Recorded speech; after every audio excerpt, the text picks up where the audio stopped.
Bismillahirrahmanirrahim. Today we are going to talk about the power and responsibility of personal interpretation. Personal interpretation is the idea that you have a role to play in how you understand something, how you use something, and how you take responsibility for the consequences of using something, like an idea. So, a very clear example is prayer. So, in many of the world's religions, you have prayer, meditation, contemplation, reflection, this kind of thoughtful engagement with the universe that we live in, a higher truth, a higher power, a higher being that governs that universe, and your own fellow human beings and your fellow creatures that live on the same planet as you. So there is this kind of prayerful attitude that you can have with all of these things, with the creator, with the world you live in, the environment you live in, and the other inhabitants of that environment. There is a kind of prayerful attitude. And this comes up in scripture, where you have, this idea that you are always living in relationship. You are not living in kind of, domination and dominated relationship. You are living in this kind of respectful relationship with all things. And so the prayerful attitude that you have means that you see everything as holy, as sacred. Prayer isn't just you and the creator, it's also you and the creation that you live in, and the other people that you live with, and all the other creatures. And you have this kind of attitude of respect and honor and real sincere just a valuing and an appreciation of that person or that animal or the land or the creator, and that often comes from a point of view of personal interpretation of how you want to relate to that person, place, creature or creator. And it's not spelled out completely in the scripture, right? If it gets all spelled out, then it becomes a very mechanical thing. I write software for a living, so I know about code. And, when you tell a computer program, compute 2 plus 2, it absolutely has to give you 4. It has to give you 4 and never 3 and never 5. It has to give you 4. And there is a kind of a very forceful and determined way in which we demand that the computer gives you 2 plus 2 equals 4. And there is no flexibility there. There is no wiggle room. There is no fuzzy logic. It must give you that, otherwise it's not doing its job. So that is a very kind of determined and definite relationship between someone who programs a computer and the computer. With regard to other things, like our other relationships, things are not heavy and determined like that. They're not predefined. And so we have this ability to relate in more flexible ways, in more soft ways, in more wide ways to the creator, to his creation, and to our fellow human beings and to our fellow creatures. And so we have this ability to say to them, something more open, something more relaxed, something more personal. And because some people, let's just use the example of prayer, the proper definition of prayer, of creature and creator in communication. Some people will say, you must pray like this, you must pray like that, you have to hold your hands like this. If you hold your hands like this, all the blessings come down from heaven and fall on the floor because your hands are, sitting apart. So you must pray like this. And so, you must turn in a particular direction. You must turn, you must do certain things. And there's very specific rules around how to pray. And that belongs to a certain category of prayer. But there are other categories of prayer where the rules are not so heavy and determined, and they're not deterministic, and they're not definite. And so you've got this ability to pray to the Creator however your heart feels, perceives, wants to move in prayer toward the Creator. And it's personal, and it has your own unique stamp on it, your own unique signature on it. And other people doing the same thing will not have the same feel, the unique stamp. They'll have their own stamp. They'll have their own signature to it. They'll have their own way of doing it. And so that allows them to have that kind of freedom of interpretation of how to do that prayer and so on, and how you relate to other people. Some people, I give you an example. When religion says be generous, okay, some people will interpret that to mean, open up your wallet and take out money and donate. And other people will interpret that to mean, go to the other person and help them somehow in a physical, tangible way. What do you need help with? Can I help you with something? And other people will possibly, make food for others, or they will do something from a distance for others. Other people want to get upfront and personal about it. And those are different interpretations of how generosity plays out. And, same thing with how we treat our fellow creatures on this earth. Some people, will just walk by a tree and not notice it, and walk by a sunset and not notice it, walk by, creatures and not notice it, and eat the food of creatures. So, hamburger and seafood and things like that, and not really think about, where is their food coming from, and so on. Other people will have a more reverent attitude about, where their food is coming from.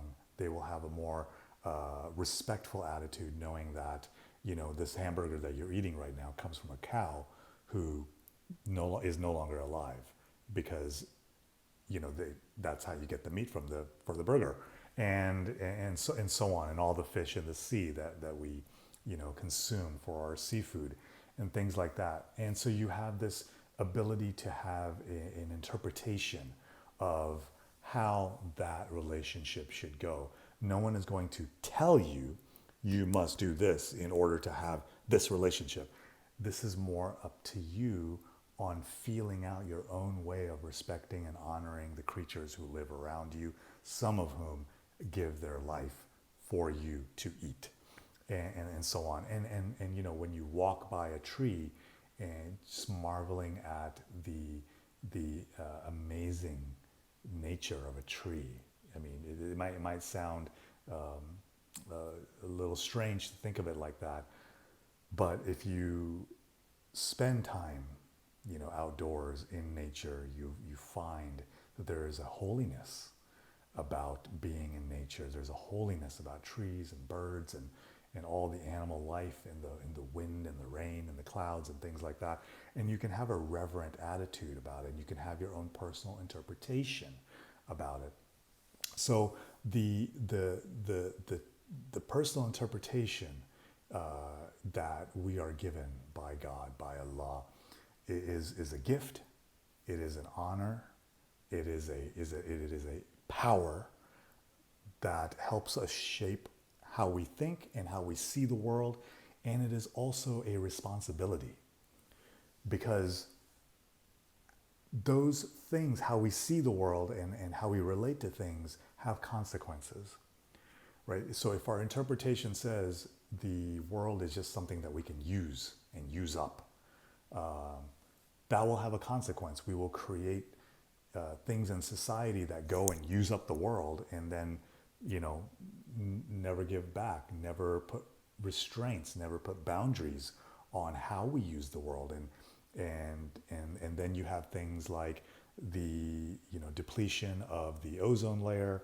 You have the deforestation in the Amazon. You have rivers and seas being filled with plastic, and you have this situation where we've got the planet in a very precarious place, where we've taken everything that we want from it and not really given back, and not really taken care of what is our footprint on the planet, and what could we do differently to not have such a damaging impact, and what can we do to offset that? What can we do to do things differently? So we have the ability to interpret, we have the power to interpret, but we also have the responsibility of the consequences of our interpretive actions.